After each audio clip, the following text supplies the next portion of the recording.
سلام علیکم دوستان، وقتتون بخیر باشه. انشالله با یه ویدیوی دیگه خدمتتون اومدیم با معرفی یکی از درختان بسیار عالی از لحاظ دارویی و از لحاظ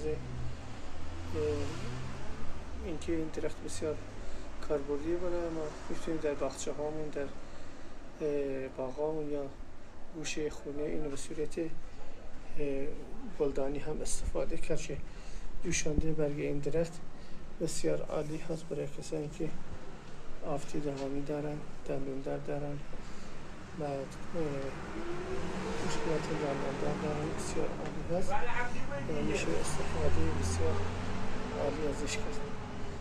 امیدوارم این درخت رو همه ما بتونیم استفاده کنیم تو باغچه هامون یا تو خونه هامون یا تو باغامون.